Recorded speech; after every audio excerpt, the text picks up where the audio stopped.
यदराभिरामनयनम्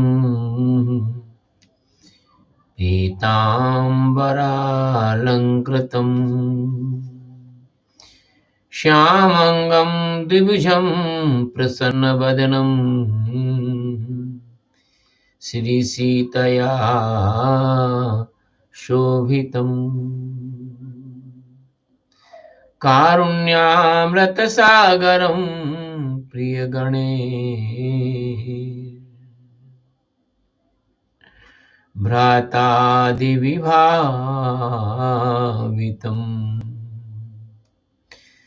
वन्दे विष्णुशिवादिसेव्यमनिशम्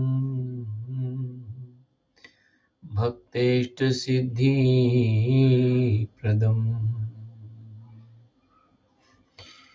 नीलाम्बुजश्यामलकोमलाङ्गम्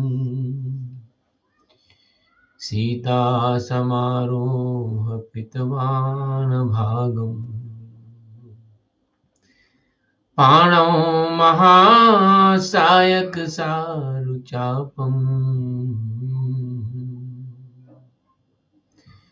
नमामि रामं रघुवंशनाथम्। भगवान श्री राम जो अनंत आकाश गंगाओं के एकमात्र स्वामी हैं,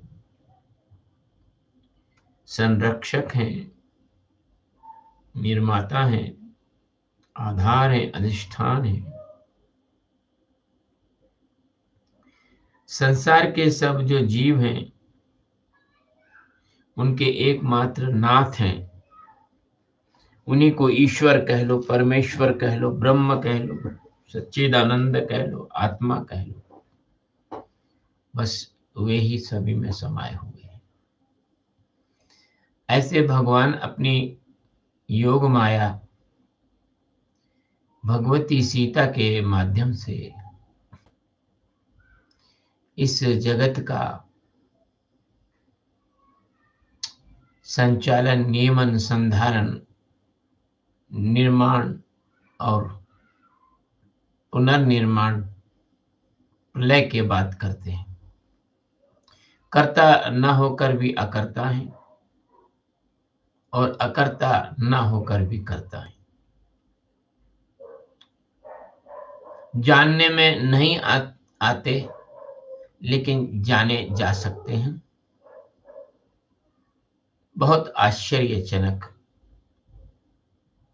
तत्व है ये सच्चिदानंद परमात्मा। आज हम उन्हीं के परम पावन गुणानुवाद को अयोध्या कांड के 111वें सर्ग का 11अधिकम सर्ग ये ले रहे हैं। वशिष्ठ जी के समझाने पर जब भगवान राम पिता की आज्ञा से विरत नहीं होते, अलग नहीं होते, तो फिर भरत के पास आखिरी उपाय रह जाता है। वो भगवान को मनाने के लिए एक स्थान पर बैठने की तैयारी कर लेते हैं, जिसे आधुनिक काल में धरना बोलते हैं। और जब ऐसा होता है तो भगवान श्री राम भरत को समझाकर प्यार से अयोध्या लौटने की आज्ञा देते हैं। यही इस सर्ग का विषय है। वसिष्ठः सः तदा राममुक्त्वा राजपुरोहितः अब्रवीद धर्म संयुक्तम् पुनरेवा परम वचः। उस समय राजपुरोहित वशिष्ठ ने पूर्वोक्त बातें कहकर पुनः श्री राम से एक और धर्मयुक्त बात कही। पुरस्येह जातस्य भवन्ति गुरवः सदा। आश्चर्यस्येव काकुत्स्थ पिता माता च राघव। रघुनंदन, ककुत्स कुलभूषण इस संसार में उत्पन्न हुए पुरुष के सदा 3 गुरु होते हैं। एक आचार्य होता है, एक पिता होता है और माता होती है। 3 गुरु होते हैं। पिता हेनम जनयति पुरुषम पुरुषर्षभ प्रजां ददाति चाचार्यस्तस्मात् स गुरुरुच्यते। पुरुष प्रवर श्री राम, पिता पुरुष के शरीर को उत्पन्न करता है इसलिए गुरु है, और आचार्य उसे ज्ञान देता है इसलिए गुरु कहलाता है। सतेहं पितुराचार्यस्त्व चैव परन्तप मम त्वं वचनं कुर्वन् नातिवर्ते सतां गतिम्। शत्रुओं को संताप देने वाले रघुवीर, मैं तुम्हारे पिता का और तुम्हारा भी आचार्य हूं। तुम्हारे पिता का भी आचार्य और मैं तुम्हारा भी आचार्य हूं। अतः मेरी आज्ञा का पालन करने से तुम सत्पुरुषों के पथ का त्याग करने वाले नहीं माने जाओगे। यानी तुम इस बात की आड़ ले लोगे कि पिता के आचार्य, पिता के गुरु और मेरे गुरु ने आज्ञा दी, इसलिए ये मेरी जो आज्ञा के अनुसार तुम अयोध्या लौट कर चलोगे तो तुम सत्पुरुषों के पथ का त्याग करने वाले नहीं समझे जाओगे। दुनिया यही कहेगी कि उन्होंने अपने गुरु की आज्ञा से वन से लौटना स्वीकार किया। इमाहिते परिषदो ज्ञातवश्च नृपास्तथा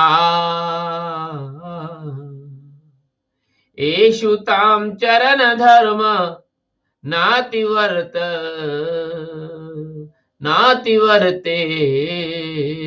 सतां गतिम्। तात ये तुम्हारे सभासद हैं, तात ये तुम्हारे बंधु बांधव हैं, तात ये तुम्हारे समस्त राजा जो पधारे हुए हैं, इनके प्रति धर्मानुकूल बर्ताव करने से भी तुम्हारे द्वारा सन्मार्ग का उल्लंघन नहीं होता। इनका जो सबका जो मत है उस मत को तुम मानोगे तो ये धर्मानुकूल व्यवहार होगा और तुम्हारे सन्मार्ग का जो सतमार्ग पे तुम चल रहे हो उसका उल्लंघन नहीं होगा। वृद्धाया धर्मशीलाया मातुर्नार्हस्य वर्तितुम् अस्याहि वचनं कुर्वन् नातिवर्ते सतां गतिम्। कभी अपनी धर्मपरायणा बूढ़ी माता की बात तो तुम्हें कभी टालनी ही नहीं चाहिए। इनकी आज्ञा का पालन करके तुम श्रेष्ठ पुरुषों के आश्रयभूत धर्म का उल्लंघन करने वाले नहीं माने जाओगे। भरतस्य वचः कुर्वन् याचमानस्य राघव आत्मानं नातिवर्ते स्वं सत्य धर्म पराक्रम। सत्य धर्म और पराक्रम से संपन्न रघुनंदन, भरत अपने आत्म स्वरूप तुमसे राज्य ग्रहण करने की और अयोध्या लौटने की प्रार्थना कर रहे हैं। भरत तुम्हें अपना आत्म स्वरूप ही जानते हैं उनकी बात मान लेने से भी तुम धर्म का उल्लंघन करने वाले नहीं कहलाओगे, क्योंकि लोग ये जानेंगे कि नहीं, भाई अपने भाई को लौटा के ले के आ गया। पिता ने वनवास दिया था, लेकिन भाई अपने भाई को वन से लौटा लाए। होता है कभी परिवार में लोग किसी कारण से बिछुड़ जाते हैं, तो भाई बंद जाके उनको फिर दोबारा ले आते हैं। तो इससे कोई धर्म का उल्लंघन करने वाले नहीं कहलाओगे। एवं मधुर मुक्त स गुरुना राघवः स्वयं प्रत्युवाच समासीनं वसिष्ठं पुरुषर्षभ। गुरु वशिष्ठ के सुमधुर वचनों में जब इस प्रकार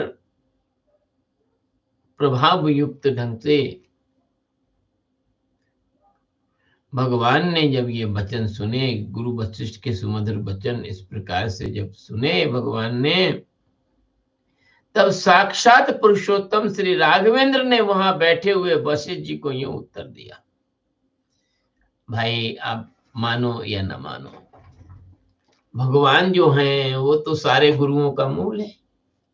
गुरु कहाँ आएंगे? अगर भगवान नहीं हुए तो गुरु का क्या महत्व? जो गुरु अपने आप को भगवान से भी बड़ा समझ ले, समझो कि वो गुरु नहीं है, वो अगुरु है, अहंकारी है वो। क्योंकि भगवान की जो मौजूदगी है अंदर, तभी तो गुरुत्व आया है। भगवान नहीं तो गुरुत्व कैसे आएगा? तो भगवान तो वहां साक्षात राम के रूप में थे, बैठे थे। उन्होंने उत्तर दिया। एक बार बोलना पड़ेगा, श्री राघवेंद्र सरकार की जय। यन्माता पितरौ व्रतम् तनये कुरुतः सदा न सुप्रतिकरं तत् तु मात्रा पित्रा च यत् कृतम् यथाशक्ति प्रदानेन स्वापन्नोच्छादनेन च नित्यं च प्रियवादेन तथा संवर्धनेन च।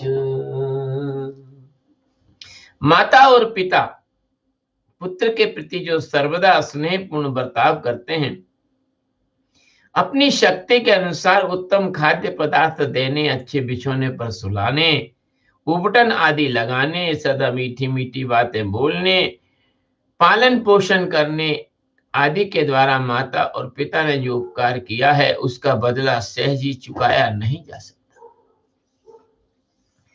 सही राजा दशरथः पिता जनयिता मम आज्ञापयन्माम यत तस्य न तन्मिथ्या भविष्यति। अतः मेरे जन्मदाता पिता महाराज दशरथ ने मुझे जो आज्ञा दी है वो मिथ्या नहीं होगी, वो झूठी नहीं करूंगा। एवं मुक्तस्सु रामेण भरतः प्रत्यनन्तरम् उवाच विपुलो रसिकः सूतं परम दुर्मना। श्री राम जी के ऐसा कहने पर चौड़ी छाती वाले भरत जी का मन बहुत उदास हो गया। वे पास ही बैठे हुए सूत सुमंत से बोले, क्या बोले वो? इहम तु स्थंडिल्ले शीघ्रम कुशानांतर सारथे आर्यम प्रत्युपवेक्ष्यामि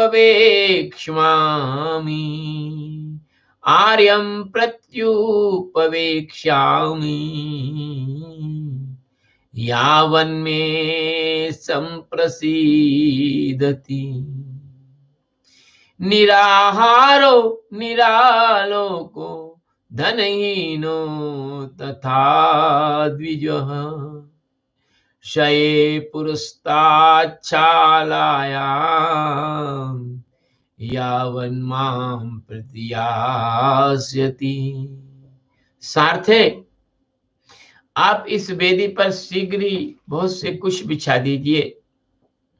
जब तक आर्य मुझ पर प्रसन्न नहीं होंगे तब तक मैं यहीं इनके पास धरना दूंगा। जैसे साहूकार या महाजन के द्वारा निर्धन किया हुआ ब्राह्मण उसके घर के दरवाजे पर मुंह ढककर बिना खाए पिए पड़ा रहता है, उसी प्रकार मैं भी उपवास पूर्वक मुख पर आवरण डालकर इस कुटिया के सामने लेट जाऊंगा। जब तक मेरी बात मानकर ये अयोध्या को नहीं लौटेंगे तब तक मैं इसी तरह पड़ा रहूंगा। देखिए, इसको धरना बोलते हैं, इसको बोलते हैं धरना। और आजकल के लोग धरना कैसे कर रहे हैं ये तो आप देखते हो। आजकल के लोग धरने के साथ में और अच्छा खाना, अच्छे पीना, अरे ऐश आराम, मालिश वेलिश ना, और 5 स्टार सुविधा, और इसके बाद में भी हिंसा, तोड़ फोड़, लड़ाई झगड़े, इस तरह का धरना करते हैं। लेकिन हमारे उस समय जो धरना था वो ऐसा था कि चुपचाप से मुंह ढक के लेटे रहते थे, न खाते थे कुछ, न पीते थे। इसको धरना बोलते हैं। वाल्मीकि रामायण ने आपको धरना की परिभाषा भी समझा दी। आप कोई कल्पना नहीं कर सकता कि आजकल जो धरना एक हथियार है प्रजातंत्र में, ये हथियार वाल्मीकि रामायण के समय भी 21 लाख वर्ष पहले था। तुमने कोई नई चीज नहीं खोजी है। जिसको तुम बहुत सम्मान करते हो उस व्यक्ति ने भी कोई नई चीज नहीं खोजी थी। वाल्मीकि रामायण में पहले से लिखा हुआ है 13वां और 14वां श्लोक अयोध्या कांड के 111वें अध्याय में, सर्ग में। सतुराम वेक्षन्तम् सुमंत्रम प्रेक्ष्य दुर्मनः कुशोत्तरमुपस्थाप्य भूमावेवा स्थितः स्वयं। यह सुनकर सुमंत श्री राम जी का मुख ताकने लगे, भगवान की तरफ देखने लगे, क्योंकि अभी तो बड़े वही हैं, आज्ञा तो वही दे सकते हैं। उन्हें इस अवस्था में देख भरत के मन में बड़ा दुख हुआ। वे स्वयं ही कुश की चटाई बिछाकर जमीन पर बैठ गए। तमुवाच महातेजा रामो राजर्षि सत्तमः किं मां भरत कुर्वाणं तात प्रत्युपवेक्ष्यसे। तब महातेजस्वी राजर्षि शिरोमणि श्री राम ने उनसे कहा, तात भरत, मैं तुम्हारी क्या बुराई करता हूं जो तुम मेरे आगे धरना दोगे? मैं तुम्हारी क्या गलत है जो धरना दोगे? ब्राह्मणो हे कपाश्वेन नरान रौद्रुमिहार्हति न तु मूर्धा विषिक्तानां विधिः प्रत्युपवेशने। ब्राह्मण एक करवट लेकर सोकर धरना देकर मनुष्यों को अन्याय से रोक सकता। एक करवट, दूसरी करवट भी नहीं बदलेगा वो। परंतु राजतिलक ग्रहण करने वाले क्षत्रिय के लिए इस प्रकार से धरना देने का कोई विधान नहीं है। ये तो ब्राह्मण कर सकता है, आप नहीं कर सकते हो। पहले धरना भी केवल ब्राह्मण ही दे सकता था, क्योंकि उसको ज्ञान था धरना कैसे देना। उसमें जिद नहीं आती थी, उसमें अहंकार नहीं आता था, उसमें मलिनता नहीं आती थी। अब ऐसा नहीं है। धरने में जिद है, मलिनता है, अहंकार है, हिंसा है, पाप है, झूठ है, कपट है, पाखंड है, छल है, सब है। लेकिन पहले धरने में वैसा नहीं होता। धरने का नाम बदनाम कर रहे हैं ये लोग, आज के लोग। उत्तिष्ठ नर शार्दूल हित्वयति दारुणं व्रतम् पुरवर्यामितः क्षिप्रमयोध्याम याहि राघव। अतः नरश्रेष्ठ रघुनंदन, इस कठोर व्रत का परित्याग करके उठो और यहाँ से शीघ्र अयोध्यापुरी को जाओ। आसीन स्तवेन भरतः पौरजानपदं जनम् उवाच सर्वतः प्रेक्ष्य किमार्यनानुशासथ।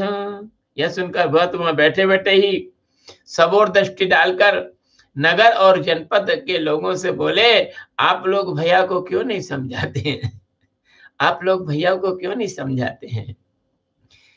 ते तदो चुर्महात्मानं पौरजानपदा जनः काकुत्स्थं विजानीमः सम्यग् वदति राघव। तब नगर और जनपद के लोग महात्मा भरत से बोले, हम जानते हैं काकुत्स से राम जी के प्रति आप रघुकुल तिलक भरत जी ही ठीक ही कहते हैं।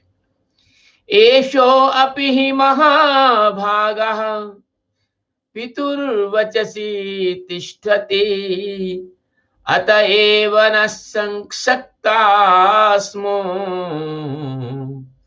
व्यावर्तयितु मंजुषा। परंतु ये महाभाग श्री रामचंद्र जी भी पिता की आज्ञा के पालन में लगे हैं, इसलिए यह भी ठीक ही है। अतएव हम इन्हें सहसा उस ओर से लौटाने में असमर्थ हैं, क्योंकि ये धर्म पर चल रहे हैं, अपने पिता की आज्ञा में दृढ़ है। तेषाम् आज्ञाय वचनं रामो वचनं ब्रवीत एवं निबोध वचनं सुहृदां धर्मचक्षुषाम्।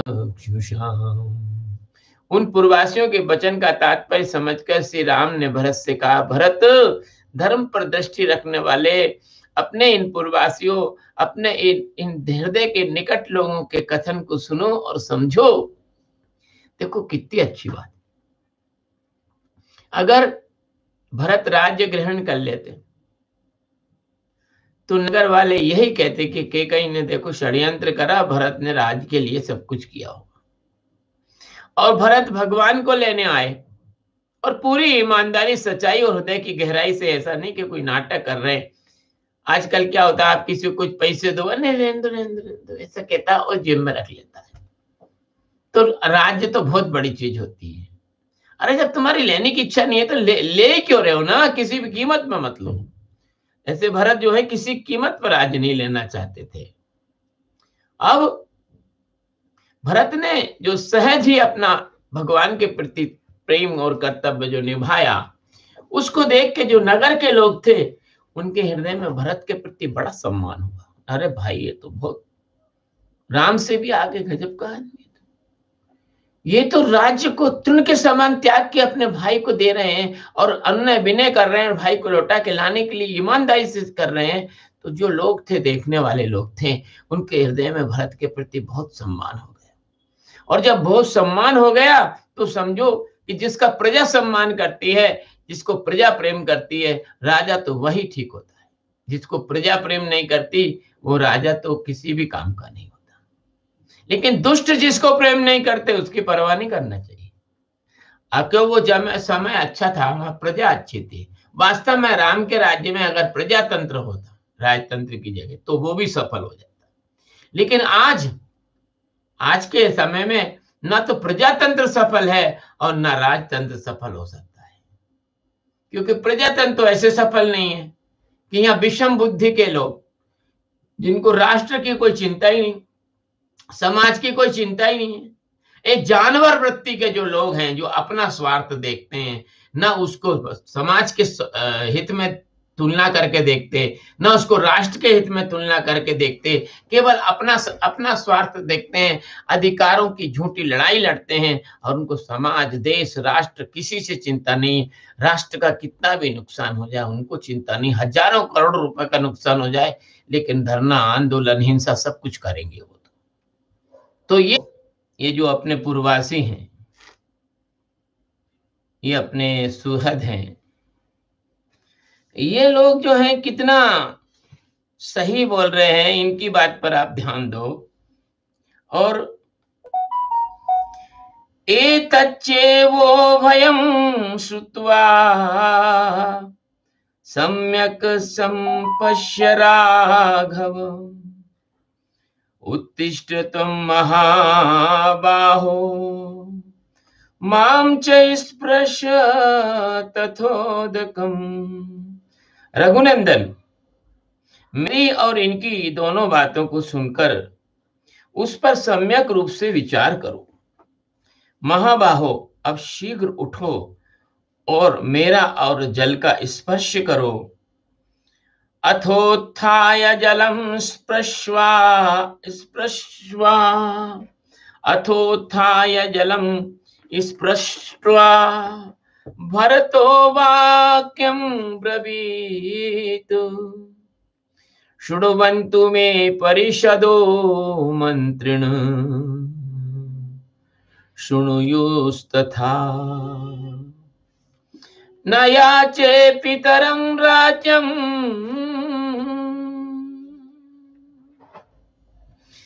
नानुशासामि मातरम् एवं परमधर्मज्ञं नानुजानामि मे राघवम् एवं परमधर्मज्ञं नानुजानामि राघवम्।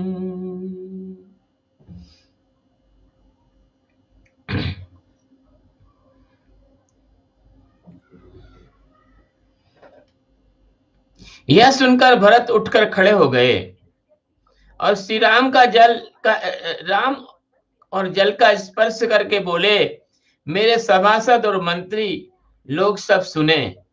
ना तो मैं पिताजी से मैंने राज्य मांगा था, न माता से ही कभी मैंने इस विषय में कुछ कहा था। साथ ही परम धर्मज्ञ श्री राम जी के वनवास में भी मेरी कोई भी सम्मति नहीं है, मेरी स्वीकृति नहीं है। यदि त्ववश्यं वस्तव्यं कर्तव्यं च पितुर्वचः अहमेव निवत्स्यामि चतुर्दश वने समः। फिर भी यदि इनके लिए पिताजी की आज्ञा का पालन करना और वन में रहना अनिवार्य है तो इसके बदले में मैं ही 14 वर्षों तक वन का निवास करूंगा। अब भगवान की जगह मैं ही रहूंगा, राम जी की जगह मैं रहूंगा 14 वर्ष वनवास। धर्मात्मा तस्य सत्येन भ्रातुर्वाक्येन विस्मितः उवाच रामः संप्रेक्ष्य पौरजानपदं जनम्। भाई भरत की इस सत्य बात से धर्मात्मा श्री राम को बड़ा विस्मय हुआ और उन्होंने पूर्ववासी तथा राज्य निवासी लोगों की ओर देखकर ये कहा, विक्रीतमाहितं कृतं यत पित्रा जीवता मम न तल्लोपयितं शक्यं मया वा भरतेन वा। पिताजी ने अपने जीवन काल में जो वस्तु बेच दी है या धरोहर रख दी है अथवा खरीदी है, उसे मैं अथवा भरत कोई भी पलट नहीं सकता। उपाधीर्न मया कार्यो वनवासे जुगुप्सितः उपमुक्तं च केकय्या पित्रा में सुकृतं कृतं। मुझे वनवास के लिए किसी को प्रतिनिधि नहीं बनाना चाहिए, क्योंकि सामर्थ्य रहते हुए प्रतिनिधि से काम लेना कोई लोक में निंदित है। वनवास के लिए कोई मेरा प्रतिनिधि नहीं हो सकता, क्योंकि मैं समर्थ हूं और मेरे समर्थ रहते हुए और प्रतिनिधि जो अगर मैं लूंगा तो लोक में निंदा होगी। केकई तो ये जो है ना, कैकेयी ने जो उचित मांग ही प्रस्तुत की थी और मेरे पिताजी ने उसे देकर पुण्य कर्म ही किया था। जानामि भरतं शान्तं गुरु सत्कार कारिणम् सर्वमेवात्र कल्याणं सत्य संघे महात्मनि। मैं जानता हूं भरत बड़े क्षमाशील और गुरुजनों का सत्कार करने वाले हैं। इन सत्य प्रतिज्ञ धर्मात्मा में सभी कल्याणकारी गुण मौजूद हैं। मुझे पता है कि भरत जो हैं बहुत क्षमाशील हैं और गुरुजनों का सम्मान करते हैं और सत्य प्रतिज्ञा जो कह देते हैं वो सत्य होता है, सत्य पर चलने वाले हैं और महात्मा हैं और इनके अंदर सारे कल्याणकारी गुण हैं। अनेन धर्मशीलेन बनात प्रत्यगतः पुनः भ्राता सह भविष्यामि पृथ्वीव्यापतिरुत्तमः। 14 वर्षों की अवधि पूरी करके जब मैं वन से लौटूंगा तब अपने इस धर्मशील भाई के साथ इस भूमंडल का श्रेष्ठ राजा होऊंगा। भगवान ने इतना तो आश्वासन दे दिया कि राज्य दिया, चलो ठीक है, लेकिन तुम इतनी जिद कर रहे हो तो मैं 14 वर्ष बाद जब लौटूंगा तो राजा हो जाऊंगा, राज्याभिषेक करा लूंगा। इतनी बात भगवान ने कह दी, यही बड़ी बात थी, क्योंकि कैकेयी के तो वरदान में भरत का राजा होना और राम का 14 वर्ष का वनवास था और उसमें कहीं भी उल्लेख नहीं था कि वन से लौटने के बाद वो राजा होंगे। लेकिन भगवान ने इतनी बात मान ली।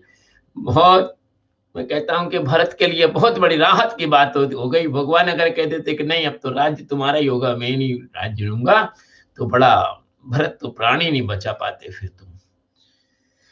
व्रतो राजा हि कैकेय्या मया तद्वचनं कृतम् अनतान मोचयानेन पितरम तम महीपतिम।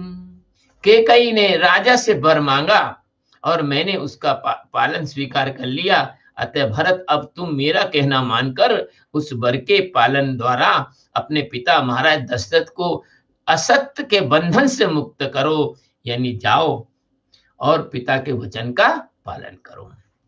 आज श्रोताओं से मैं क्षमा मांगता हूं, बीच में मुझे उठना पड़ा इसलिए, क्योंकि जो सत्य स्वरूप ज्ञानी होते हैं उनके पास मदद करने वाले बहुत कम होते हैं।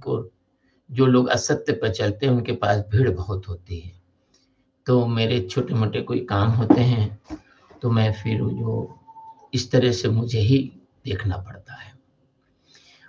तो भगवान के श्री चरणों में आज की जो कथा है वो समर्पित करते हैं और माँ भगवती से प्रार्थना करते हैं कि माँ भगवती आपकी कृपा बनी रहे और इसी तरह से आपकी जो ये वचन के द्वारा कथा की जो सेवा है मेरे द्वारा होती रहे और मेरे जिज्ञासु जो हैं, मेरे शिष्य हैं, अगर मुझे जिज्ञासु मिलते रहेंगे, मैं उनको आत्मज्ञान कराता रहूँगा, भगवान का साक्षात्कार कराता रहूँगा, तब तक ही मैं इस शरीर को धारण करूँगा।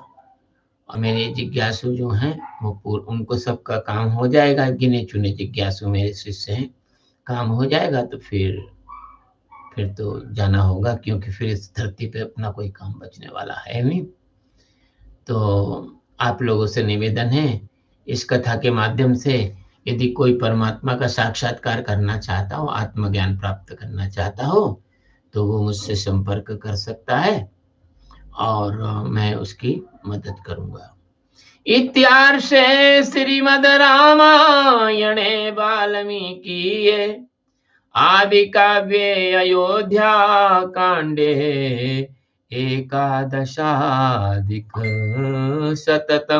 सर्ग। इस प्रकार श्री वाल्मीकि निर्मित आशु रामायण आदि काव्य के अयोध्या कांड में 111वां सर्ग पूरा हुआ। श्री राम जय जय राम। श्री राम जय जय राम, श्री राम जय जय राम।